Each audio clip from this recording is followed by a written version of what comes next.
Hello friend, welcome back YouTube channel. मैंने मैं exam स्वागत है। देखो नए वीडियो में तो आज करने वाले हैं खूनी मंडे 3 एपिसोड 4। आज पूरी सीरीज देखने वाले हैं, बहुत मजा आने वाला है। वीडियो को लास्ट देखना, लाइक से चैनल को सब्सक्राइब करना।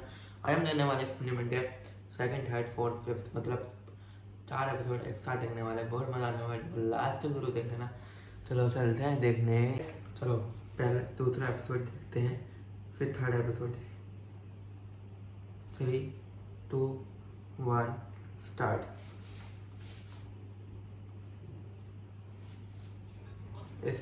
दोस्तों, अच्छी एनिमेशन में बहुत मेहनत लगती है और अगर आपको हमारी सीरीज द क्लाउन की एनिमेशन और स्टोरी पसंद आ रही है तो जल्दी से खूनी मंडे को सब्सक्राइब कर दो और क्लाउन के लेटेस्ट एपिसोड्स की उसके पेरेंट्स भी, जिसके चलते बल्कि बैरिक टाउन में है। किसी ने एक 15 साल के लड़के को आधी रात में बेरहमी से मारकर एक पेड़ से लटका दिया। उस लड़के के चेहरे पर एक क्लाउन जैसा मेकअप भी पाया गया। आइए जानते हैं सीनियर ऑफिसर जेराल्ड से कि वो अब क्या एक्शन लेंगे। हम पूरी कोशिश कर रहे हैं। जिसने भी ये किया है वो जल्दी ही पकड़ा जाएगा। जॉनी भी टीवी पर न्यूज देख रहा था। जॉनी रॉबिन का दोस्त और क्लासमेट था। पिछली शाम मरने से पहले रॉबिन जॉनी के घर पर ही हैंगआउट कर रहा था। जॉनी भी रॉबिन की डेथ से घबराया पड़ा था। उसकी मॉम उसकी घबराहट को देखकर उसके पास आई और टीवी का चैनल चेंज कर दिया। बेटा, ये सब न्यूज देखना बंद कर। हम जरा रॉबिन के पेरेंट्स से मिलकर आ रहे हैं। तू बिल्कुल भी बाहर मत जाना, ओके? जॉनी के पेरेंट्स रॉबिन के घर के लिए निकल गए और जॉनी फिर से टीवी पर न्यूज लगाकर बैठ गया। लेकिन कुछ ही देर में टीवी के सारे सिग्नल चले गए। घर की लाइट्स भी अचानक ऑफ हो गईं। टीवी भी बंद हो गया। लेकिन अचानक टीवी दोबारा ऑन हुआ। टीवी की स्क्रीन पर जॉनी को जो दिखा उसे देखकर वो सुन्न पड़ गया। टीवी की स्क्रीन पर वही भयानक क्लाउन था। Hello, surprise surprise. टीवी पर उस क्लाउन के हंसते ही घर की सारी लाइट्स फ्लिकर करने लगीं। जॉनी सुन्न होकर टीवी स्क्रीन पर उस खौफनाक क्लाउन को देखे ही जा रहा था कि अचानक वो क्लाउन टीवी के बाहर आ गया। Twinkle twinkle little star.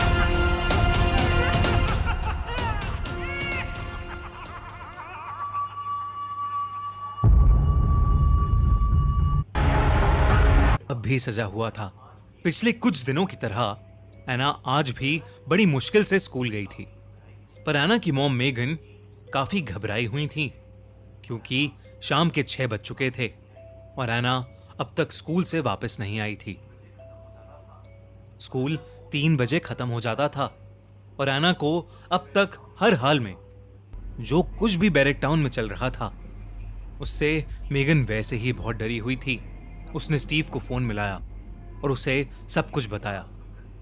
Steve भी मेगन की बात सुनकर बहुत घबरा गया था। वो फौरन ही एना को ढूंढने के लिए ऑफिस से निकल गया। वहीं दूसरी ओर जब जॉनी के पेरेंट्स घर वापस आए तो उनकी जान ही निकल गई। जॉनी घर के हॉल की सीलिंग से नीचे लटका हुआ था। उसके गले में कई सारे गुब्बारे बंधे थे और उसके चेहरे पर भी ठीक वैसा ही जोकर वाला मेकअप था जैसा रॉबिन के चेहरे पर था। बैरिक टाउन में एक और मर्डर हो चुका था। जॉनी भी अब इस दुनिया को छोड़कर जा चुका था। लेकिन बैरिक टाउन की पुलिस के हाथों अब तक एक भी सुराग नहीं लगा था। डिपार्टमेंट के सबसे होनहार ऑफिसर जेराल्ड को अभी कुछ महीनों पहले ही बैरिक टाउन में ट्रांसफर किया गया था। जेराल्ड ने कई हाई प्रोफाइल मर्डर मिस्ट्रीज को सॉल्व किया था, लेकिन यह जेराल्ड का पहला केस था जहां उसे समझ नहीं आ रहा था कि आखिर ये मर्डर्स हो कैसे रहे हैं। मर्डर्स लोकेशन पर किसी के कोई फिंगरप्रिंट्स भी नहीं थे। वो था उन बच्चों के चेहरे पर एक क्लाउन का मेकअप। जेराल्ड ने अपनी पूरी इन्वेस्टिगेशन टीम को शहर में जितने भी क्लाउन या सर्कस वाले थे उनके बारे में इंफॉर्मेशन निकालने के लिए कहा। उधर किसी के पास भी एना के बारे में कोई इंफॉर्मेशन ही नहीं मिल रही थी। स्टीव और मेगन डरे सहमे से पूरे बैरिक टाउन में एना को ढूंढ रहे थे। तभी स्टीव का फोन बजा और उसके फ्रेंड पीटर ने उसे बताया कि एना को किसी ने बेरिक टाउन ग्रेवयार्ड जाते देखा था। स्टीव और मेगन तुरंत बेरिक टाउन ग्रेवयार्ड पहुंचे। उन्होंने देखा कि एना की बाइसिकल उस ग्रेवयार्ड के बाहर ही पड़ी है। वो फौरन अंदर गए। एना उस ग्रेवयार्ड के अंदर बैठी रो रही थी। उसके मुंह पर लाल पेंट से एक लंबी सी लाल लाइन पेंटेड थी, जैसे किसी क्लाउन की स्माइल बनी हो। उसकी आंखों के पास काला पेंट था जो एना के आंसुओं से अब भी गीला था। मेगन ने घबराई हुई एना को देखते ही कस के गले लगा लिया। एना के पेरेंट्स उसे वापस घर ले जाने लगे। ग्रेवयार्ड से निकलते हुए एना ने जब एक नजर पीछे घुमाई तो उसे ग्रेवयार्ड के अंदर वही क्लाउन दिखा जो एक रात पहले उसके कमरे में उसके साथ नाच रहा था। उसने एना को मुस्कुराते हुए अपने हाथ के इशारे से बाय कहा। एना ने कुछ रिएक्ट नहीं किया और बस उस क्लाउन को देखती रही। तभी अचानक जोरदार बारिश शुरू हो गई और बिजली कड़कने लगी। उस बिजली की कड़क में वो साधारण सा दिखने वाला क्लाउन अचानक से वही एक खौफनाक क्लाउन बन गया जो रॉबिन और जॉनी को उनके मरने से पहले दिखा था। चीजें अब और भी ज्यादा पेचीदा होती जा रही थीं। तभी ऑफिसर जेराल्ड को इस केस से जुड़ा अपना पहला ब्रेक थ्रू मिला। ऑफिसर जेराल्ड के केबिन में उसका एक टीम मेंबर आया और उससे बोला, एक क्लाउन के बारे में कुछ इंफॉर्मेशन मिली है। I think you should see it. कोई और ही राज छुपा है और एना का इन सब में क्या रोल है। चेक आउट द क्लाउन का सेकेंड एपिसोड हो चुका है।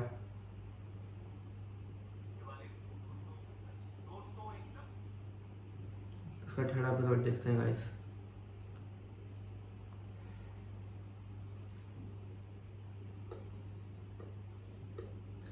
स्टार्ट। कुछ इंफॉर्मेशन मिली है। I think you should see it. 2 episode और बचे हैं। जेराल्ड कॉन्फ्रेंस रूम में आया तो उसने देखा कि स्क्रीन पर कुछ फोटोज प्रोजेक्ट हो रही थीं। उन्हें देखकर जेराल्ड शॉक्ड हो गया। सर, आज से करीब 10 साल पहले पुलिस ने जेम्स नाम के एक सीरियल किलर को अपनी कस्टडी में लिया था।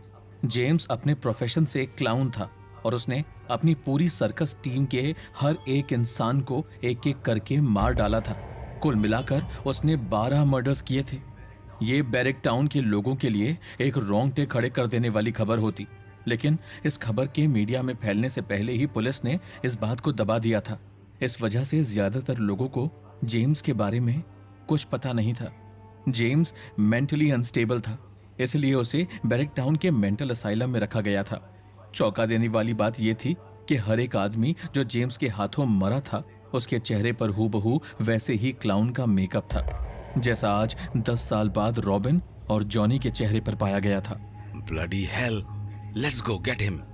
सर, एक बात और, इससे पहले कि उस पर कुछ कानूनी कार्रवाई हो पाती या उसके मोटिव्स का पता चल पाता, जेम्स ने मेंटल असाइलम के अंदर ही सुसाइड कर ली थी।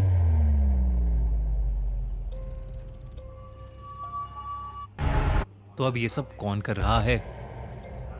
जेराल्ड ने अपनी टीम के सभी लोगों को जेम्स के बारे में छोटी से छोटी इंफॉर्मेशन ढूंढ निकालने का ऑर्डर दिया। साथ ही जेराल्ड ने बेरिक टाउन के कमिश्नर से स्पेशल ऑर्डर्स लेकर पूरे बेरिक टाउन में सिक्योरिटी फोर्स को और बढ़वा दिया था। अब जगह जगह पुलिस की नाकाबंदी हो गई थी। शहर में जो कुछ भी हो रहा था उससे सभी लोग डरे हुए थे। एना के पेरेंट्स मेगन और स्टीव भी पिछली रात हुए इंसिडेंट से काफी डिस्टर्ब थे। उन्होंने जब एना से पूछा कि वो कल रात उस ग्रेवयार्ड के अंदर कैसे पहुंची, तो एना के पास कोई जवाब नहीं था। एना की बिगड़ती मेंटल हालत देख एना की मॉम मेगन ने उसे एक थेरेपिस्ट के पास ले जाने का फैसला किया। डॉक्टर रीटा बेरिक टाउन की एक रेनाउंड चाइल्ड थेरेपिस्ट थी। वैसे तो वो उस दिन छुट्टी पर थी, पर एना के पेरेंट्स की स्पेशल रिक्वेस्ट चले गए। वो क्लाउन डॉल अंदर ले जाने से मना कर दिया। और उस डॉल को वापस गाड़ी में रखकर सीरीज बनाई है, वो क्या दोनों अंदर बहुत चले अच्छी गए। सीरीज बनाया है, पुणे मंदिर मेगन है, और उसका एना second को episode डॉक्टर पता के चला रूम में मुझे छोड़कर देखा है। बाहर आकर वेटिंग एरिया में बैठ गई। हेलो एना, मैं रीटा हूँ और मैं लोगों की मदद उन चीज़ों में करती हूँ जिन्हें वो शायद खुद समझ नहीं पाते। क्या तुम मुझसे शेयर करना चाहोगी कि तुम उस ग्रेवयार्ड में क्यों गई थी? एना ने डॉक्टर की तरफ आंख उठाकर भी नहीं देखा। वो बस चुपचाप बैठी जमीन को देखती रही। डॉक्टर रीटा फिर से एना से बात करने की कोशिश करने लगी। एना, तुम मुझसे कोई भी बात कर सकती हो, मुझे अपना दोस्त समझ सकती हो। स्कूल में तुम्हें कोई परेशान तो नहीं करता? डॉक्टर का ये सवाल सुनते ही शांत बैठी एना की आंखें बड़ी हो गईं। उसने डॉक्टर रीटा को देखा और उसके चेहरे पर हल्की सी हंसी आ गई। एना बोली, करते थे कुछ सीनियर्स, पर अब नहीं करेंगे। देखो एना, मैं समझती हूँ कि तुम्हारी एज में कभी कभी तुम अकेला भी महसूस कर सकती हो, पर आपसे किसने कहा कि मैं अकेली हूँ? डॉक्टर रीटा की एना से बात करने की सभी कोशिशें बेकार हो रही थीं। कुछ देर और ट्राई करने के बाद करने लगे, लेकिन रूम का दरवाजा। बाकी डरने की कोई बात नहीं है, वो जल्दी ही ठीक हो जाएगी। डॉक्टर रीटा की इस बात को सुनकर एना को शायद बिल्कुल भी अच्छा नहीं लगा था, पर वो कुछ बोली नहीं और चुपचाप अपनी मॉम मेगन के साथ जाकर कार में बैठ गई। कार की बैक सीट पर उसकी क्लाउन डॉल पड़ी थी। जब एना की नजर कार के रियर व्यू मिरर पर पड़ी तो उसे ऐसा लगा कि जैसे वो डॉल एना को ही देख रही हो और उससे कुछ कहना चाह रही हो। एना की मॉम वापस जाने के लिए कार स्टार्ट करने ही वाली थी कि तभी एना ने अपनी मॉम से कहा कि वो अपना बैग डॉक्टर के रूम में भूल आई है। एना कार से उतरी, बैक सीट से अपनी क्लाउन डॉल उठाई और उसने अपनी मॉम को बोला कि वो बस अभी आ रही है। एना उस क्लाउन डॉल को अपने हाथ में लिए डॉक्टर रीटा की होम क्लिनिक के अंदर चली गई। क्या हुआ बेटा? एना कुछ नहीं बोली और सीधा अपने स्कूल बैग की तरफ आगे बढ़ी। उसने अपने बैग से एक कैंची निकाली और सीधा डॉक्टर रीटा की गर्दन में घुसा दी। डॉक्टर रीटा दर्द से कर्रा उठी। लेकिन उस दिन उनका पूरा स्टाफ छुट्टी पर था। उनकी आवाज सुनने वाला वहां कोई नहीं था। एना बार बार उस कैंची से डॉक्टर रीटा की गर्दन को स्टैब करने लगी। डॉक्टर रीटा अपनी बेबसी में बस एना के चेहरे को सुन्न होकर देख रही थीं। खून की छींटें एना के मुंह पर जा रही थीं, लेकिन एना रुक ही नहीं रही थी। एना पागल हो चुकी थी। अपना बैग अपने पीछे लटकाए उसके चेहरे या कपड़ों पर खून की एक भी छींट नहीं थी तो बस चेहरे पर एक बड़ी सी स्माइल। मेगन ने एना के चेहरे पर बड़े दिनों बाद ऐसी स्माइल देखी थी।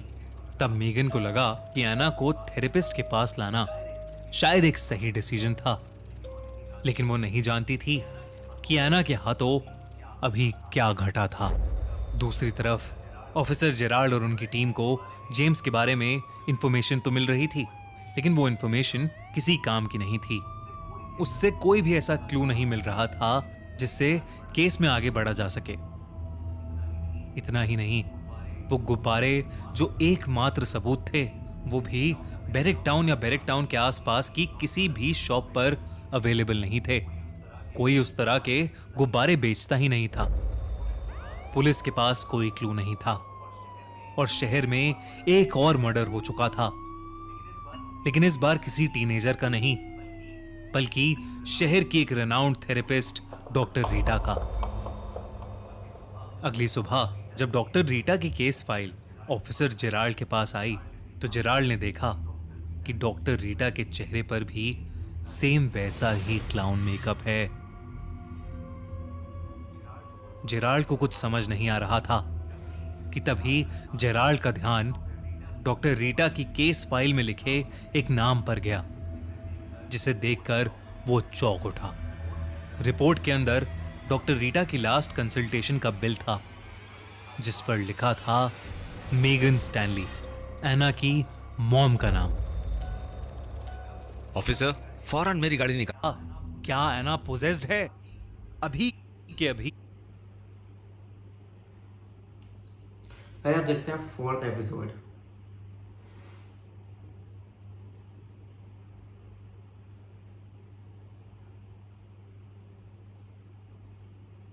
काउंटडाउन करते हैं 3, 2, 1 स्टार्ट।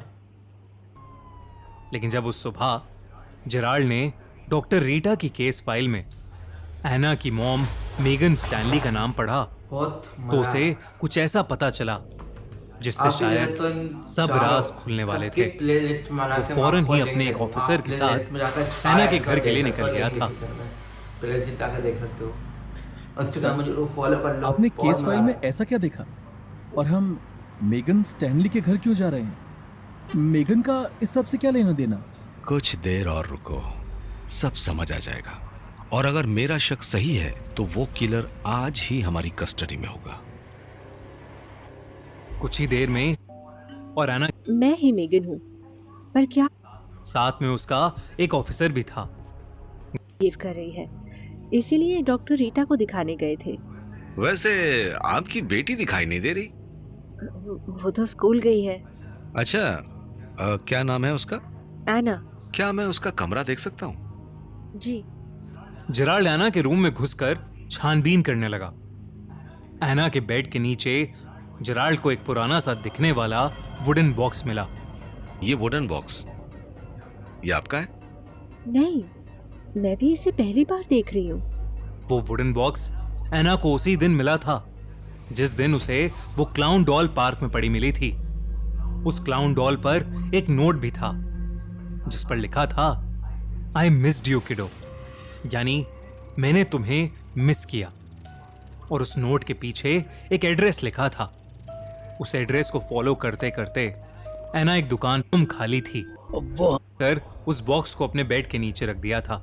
लेकिन जेराल्ड की तेज नजरों ने उस बॉक्स को ढूंढ लिया था। जेराल्ड ने अपने ग्लव्स पहने और उस वुडन बॉक्स को ओपन किया।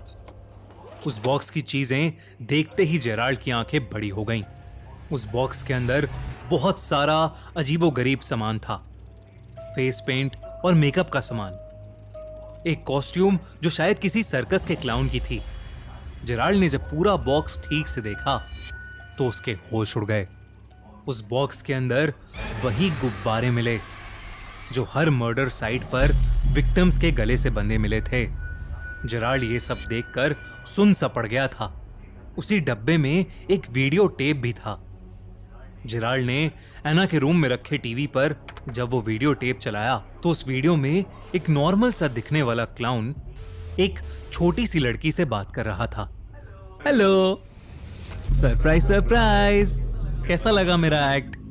उस क्लाउन ने यह कहकर उस छोटी सी बच्ची को गोद में उठा लिया और उसके साथ हंसते हुए खेलने लगा। फिर जब उसने अपना मास्क उतारा तो उस मास्क के नीचे जेराल्ड को जेम्स का चेहरा दिखा, वही सीरियल किलर जिसने 10 साल पहले सुसाइड की थी। आप जेम्स को तो जानते ही होंगे। नहीं तो क्यों? ठीक आज से 10 साल पहले जेम्स नाम का एक सीरियल किलर पकड़ा गया था। जो मर्डर अभी हो रहे हैं वो भी बिल्कुल उसी तरह से लोगों के मर्डर्स करता था, पर उसने 10 साल पहले ही सुसाइड कर लिया था। और ऑफिसर, आप ये सब मुझे क्यों बता रहे हैं? मेरा इन सब से क्या लेना देना? मुझे लगता है कि अब 10 साल के बाद मर्डर वो नहीं कर रहा है बल्कि आपकी बेटी कर रही है। What nonsense! ये क्या बोल रहे हैं आप? I'm sorry, आपकी बेटी नहीं, जेम्स की बेटी। जेम्स की बेटी? ये कैसे पॉसिबल था? क्या एना स्टीव की बेटी नहीं थी? क्या एना वही इस मन सुन सकते हैं तो गाइस इसका लास्ट एपिसोड देखते हैं, फिर आएगा मजा। लास्ट एपिसोड देखेंगे, फिर बात करेंगे सारे एपिसोड के बारे में। तो गाइस काउंट करते हैं 3, 2, 1 स्टार्ट। मुझे लगता है कि अब 10 साल के बाद मर्डर वो नहीं कर रहा है बल्कि आपकी। जेराल्ड की ये बात सुनकर मेगन की रूह कांप गई। असल में एना अडॉप्टेड थी। मेगन और स्टीव को कोई बच्चा नहीं हो रहा था और इसीलिए उन्होंने एक ऑर्फनेज से एना को अडॉप्ट किया था। लेकिन मेगन या स्टीव को यह नहीं पता था कि वो एक सीरियल किलर जेम्स की बेटी थी। मेगन ने जेराल्ड को पूरी बात बताई। जेराल्ड ने तब मेगन को बताया कि एना का असली नाम जेन था और उस वीडियो टेप में जेम्स किसी और के साथ नहीं बल्कि अपनी बेटी जेन के साथ ही खेल रहा था। जेन की असली मदर और अपनी बीवी को भी जेम्स ने ही मार डाला था।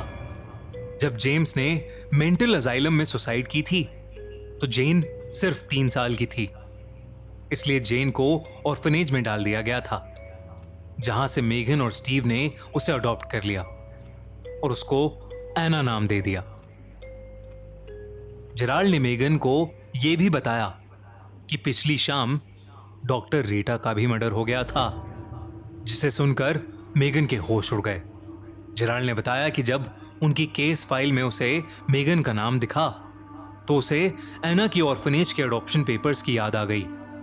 लेकिन इन सब का शहर में हो रहे मर्डर्स से क्या रिलेशन है? मतलब साफ है, एना अपना दिमागी संतुलन खो चुकी है और वो अपने मरे हुए बाप की तरह लोगों को मार रही है। सब के सब टीनेजर्स जिनका मर्डर हुआ है वो उसके स्कूल में ही पढ़ते थे। और फिर डॉक्टर रीटा का मर्डर जो एना से मिलने के बाद किसी से नहीं मिली। सब कुछ एना की तरफ ही सिग्नल करता है। पर वो एक छोटी सी लड़की है, वो ये सब कैसे?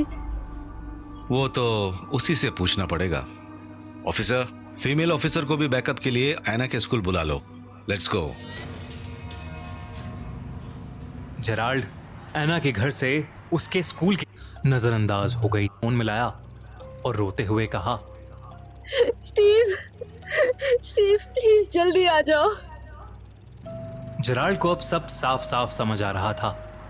उसे यकीन हो गया था कि एना ही इन सब मर्डर्स के पीछे है, और उसके मन में एक बात अभी भी खटक रही थी कि 13 साल की एना को ऐसा क्या हुआ जो उसने इस तरीके से इतने भयानक मर्डर्स किए। था एना ही थी। जेराल्ड खून से लिखा था। लड़की के अजीब तरीके से हंसने की आवाजें आने लगी। उस फीमेल ऑफिसर और सीधा वो लड़की और कोई नहीं, पूरे चेहरे पर एक क्लाउन का मेकअप था, कुछ अलग सा ही मेकअप। एना बहुत ज्यादा डरावनी लग रही थी। एना के हाथ में वही गुब्बारे थे जो मर्डर विक्टिम्स के गले से बंधे होते थे। एना ने उन गुब्बारों की रस्सी से उस फीमेल ऑफिसर का गला दबाना शुरू कर दिया और उसका गला घोट घोट के उसे वहीं पर मार डाला। एना उसके बाद पागलों की तरह हंसने लगी।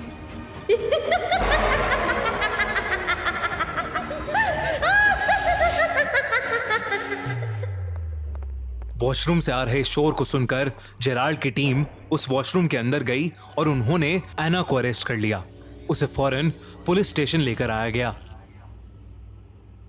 उसे इंटेरोगेशन रूम में बिठाकर बांध दिया गया, लेकिन वो फिर भी पागलों की तरह हंसती जा रही थी।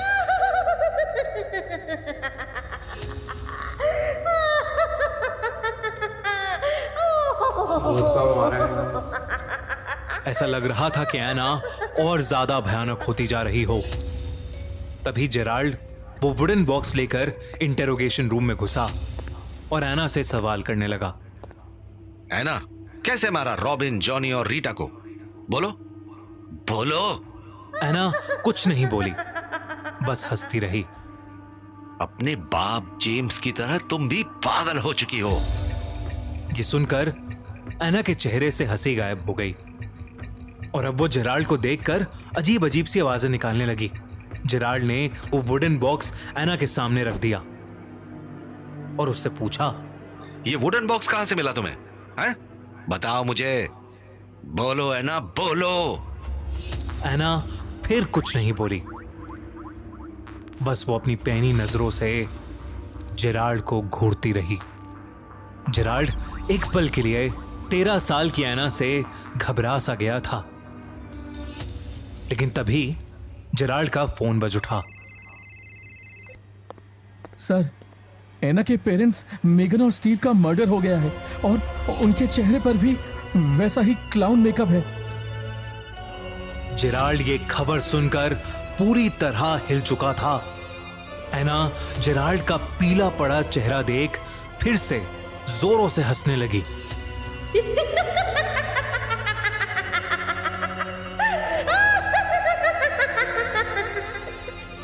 जेराल्ड सुन पड़ गया था। उसे पूरा यकीन था कि एना ने ही सारे मर्डर्स किए हैं, लेकिन फिर अब किसने स्टीव और मेगन को मार डाला था ये उसकी समझ से परे था। तभी एना हंसते हुए बोली, मेरे डैड वापस आ गए। वो अब किसी को नहीं छोड़ेंगे।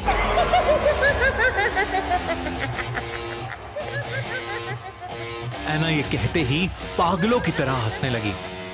ऐसा लग रहा था कि जैसे उसकी हंसी की आवाज पूरे पुलिस स्टेशन में गूंज रही हो। अचानक से इंटेरोगेशन रूम में रखे उस वुडन बॉक्स ने आग पकड़ ली और वो जलने लगा। पुलिस स्टेशन की सारी लाइट्स तेजी से जल बुझ होने लगी। उस आग में जलते वुडन बॉक्स की रोशनी में एना को फिर वही भयानक क्लाउन दिखा। उस क्लाउन ने मुस्कुराते हुए एना की तरफ वेव किया। इस बार एना को उस क्लाउन में जेम्स की झलक दिख रही थी और एना ने भी मुस्कुराते हुए जेम्स को यानी उस क्लाउन को वापस वेव किया और दोनों एक दूसरे को देखकर जोरों से हंसने लगे।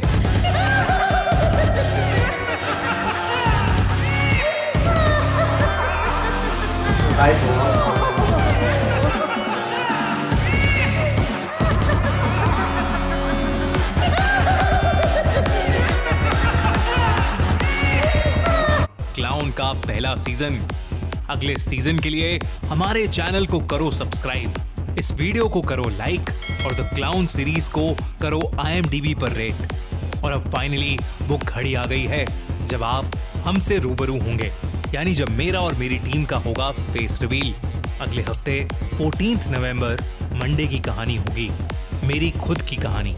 और अगर मेरी कहानी आपको आज ही सुननी है तो जाइए हमारे Spotify podcast the horror show by खूनी मंडे पर, जहां आप अभी सुन सकते हैं मेरी कहानी।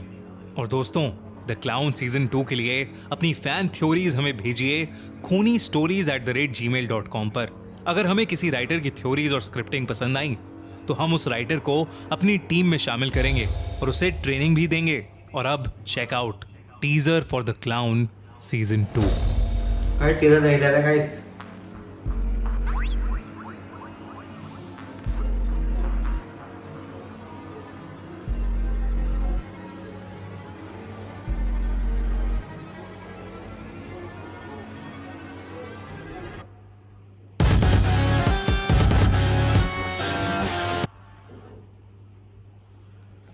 फाइनली हमने 4 एपिसोड देखा भाई, बहुत खतरनाक सीरीज, मज़ा आ गया।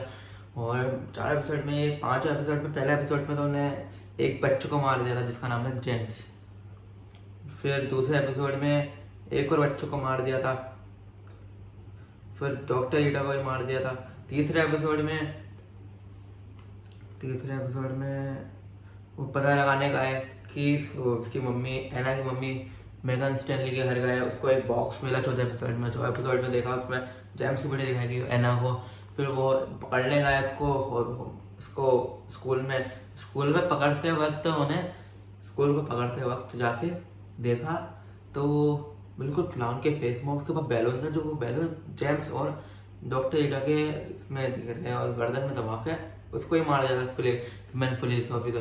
फिर उसको पकड़ के लेकर आया, मगर वो हंसती कर और बाद में उनके मम्मी पापा मगर मेगन स्टैनली और उसके पापा को मार दिया गया। उस क्लाउन का फिर पुलिस वालों को समझ में नहीं आया कि ये एना तो यहाँ बैठी है तो कौन किसी ने मर्डर करा। फिर झलक दिखाई गई इसके पापा की, जेम्स की। मतलब वो दोनों आने वाले हैं सीजन 2 में। उसका टीजर दिखाएगा। टीजर में बच्चे जेम्स को मारा था, उसकी आँख खुल गई, पता नहीं कैसे खुला, काम पता चलेगा। और 14 नवंबर को फेजेबल होने वाला है, उसकी भी वीडियो देखेंगे। आपको कैसी लगी आज की वीडियो कमेंट में बताना, लाइक शेयर, चैनल को सब्सक्राइब करना। इस 5 एपिसोड की प्लेलिस्ट आपको डिस्क्रिप्शन में मिल जाएगी। मिलेंगे नई वीडियो तक के लिए बाय बाय।